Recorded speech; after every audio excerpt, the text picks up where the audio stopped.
Alright, well, here's the first step, admitting I was a bonehead and putting my ATV back here and going on such a long ride that I wore the knobbies off to the point where this happened. When I first loaded the vehicle, it was, you know, inch away, and I wore so much knobby off that it, when I slammed on the brakes, hit right on a dirt road, popped the window out. So I priced the whole kit, and you're looking about $1,000. So I'm going to MacGyver this, and I bought that single pane off of bradsautoglass.com, which seems to be the only place on the internet that sells this stuff and encourages it and gives you a suggestion for a fix. Now they say to leave this trim glass on because it's a pain to get off because it's bonded at the factory to this plastic trim. Looks okay from the outside, but it's going to be raised out further than the other side, and on the inside you're still going to see all this glass. So I'm going to do my best to remove all this. And let's see. I'm going to dive in, and I'll let you know how far I get. Well, I had asked whoever answered Brad's phone, Mrs. Brad, if she thought on this model, 2014 Ram 1500, if I'd be able to get all this off of here. Reasonable amount of effort and time, and she said yes, but man, oh man, I could probably do it, but just getting this little bit off right through here took forever, and I'm screwing up all this rubber. Not that that matters all that much. Rubber, plastic, whatever the heck this is. I don't know. So what I'm doing is moving it off, reasonably close, so that I'm going to put it on top, but from behind, from inside, I'll be able to put a nice bead of silicone. In Brad's video, he left, some of it staggered here, and he says, don't run your finger over there or you'll get caught or cut. Well, anyways, I'm pulling enough off of there to be able to run that bead so it looks a little better, at least from the inside. So I think I'm done at this point removing glass. I'm going to vacuum it all up, get it out of the window track here so this slides forward, because it's, as you can see, it's loaded. Tons of it fell behind the seat. I'm kind of covered in shards, but I used a chisel, hammer, and most importantly, motocross goggles, because that fine glass was flying everywhere. So let's vacuum this up. Alright, well, it took quite a bit of vacuuming and prying with a flathead, and more vacuuming to get all the bits and pieces out of the track. I had to run it. I can still hear a little bit. Hear that? Nothing there. I'm going to do one more vacuuming, and I'll start the prepping process.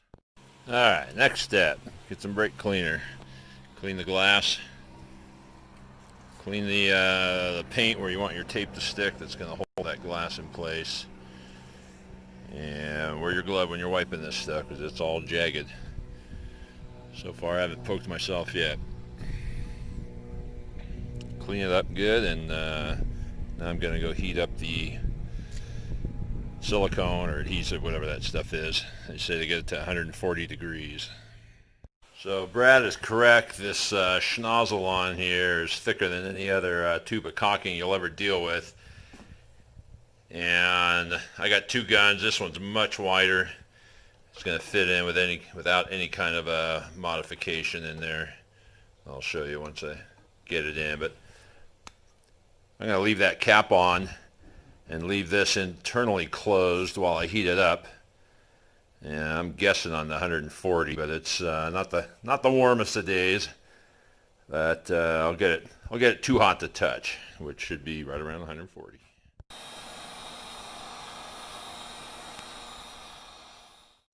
All right, well, you can see it on there. Getting ready to put the glass on. Got my tape ready. Ratchet strap. 2 layers. Kind of black on black, a little hard to see. I didn't want to overdo it. I didn't want it squishing out. And then there's a piece of foam that gets stuck in there. I'll show you that when we get to it. Alright, well, let it dry overnight. No flex.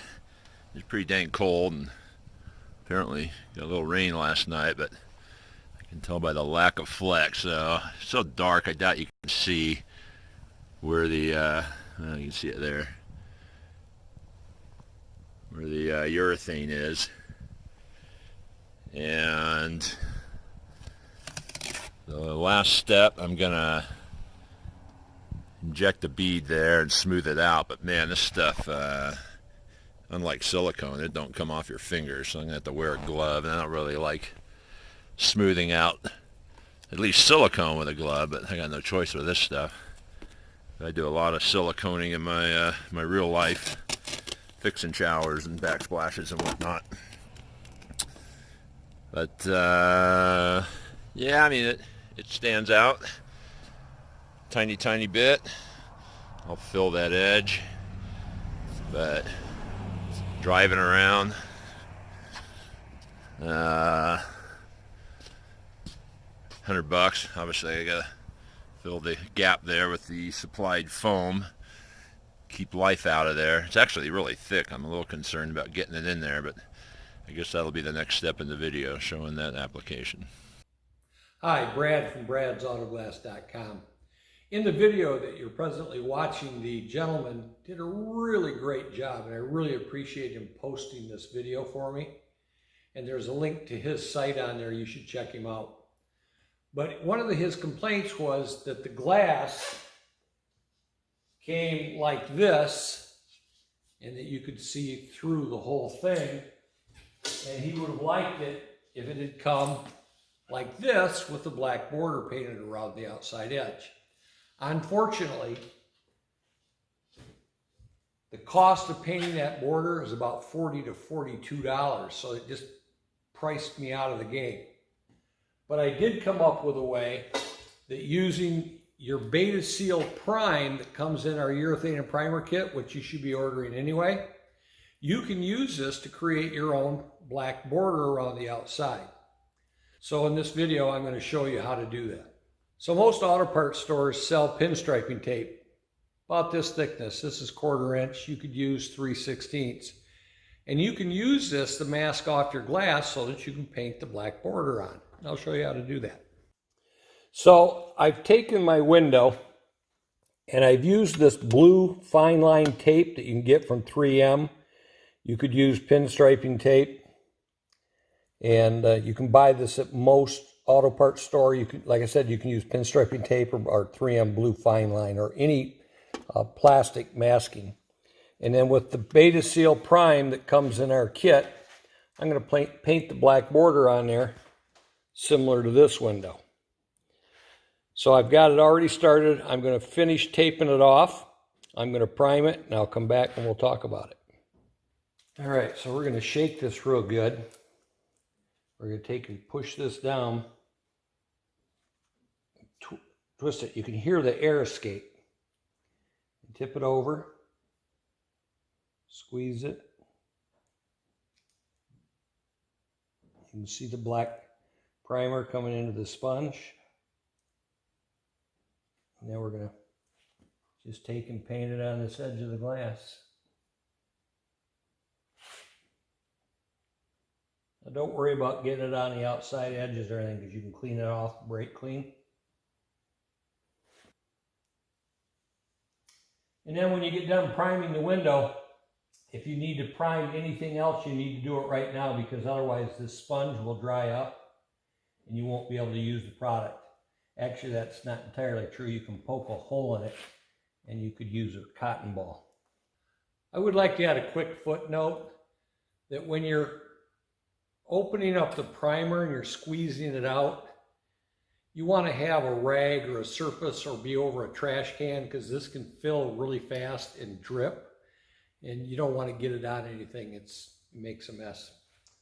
But if you do get it on something, brake clean will clean it off, and you can also use brake clean to clean the window before you start, and if you get primer someplace that you don't want it.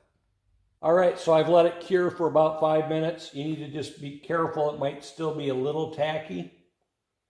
You can let it set a little longer. No more than 20 minutes, though, because you'll need to reprime for the urethane to adhere. So I'm going to pull this tape off.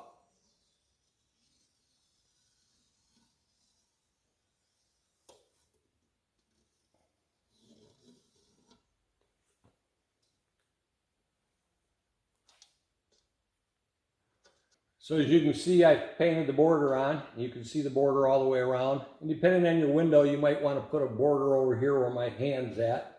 I didn't put one on. I just wanted to show you how to do this. And this is ready to install. And if you have any questions, please feel free to contact me at technical support. The phone number can be found on my website at bradsautoglass.com. Thank you. All right, done. $100, well, let's say $130 fix with the super glue, which was a royal pain in the butt and can be with me for a long, long time. But saved $900 roughly. Sticks out a little bit. Got it all sealed up. Got the rubber weather seal in there, which I'm going to let it dry, but I'm assuming that it moves over, pushes over when the motor brings the glass that way and keeps the seal going. I'm going to let that dry for a day or two. You know, from inside, you never know. Outside, I don't know, looks fairly normal. It's a scratch there, but in bright sunlight, you can't see that busted up glass there. So like I said, if they had painted or somehow masked the appropriate frame on there, it'd be a better final product. But as it is, for what it is, saving $1,000 or close to it, one thumbs up.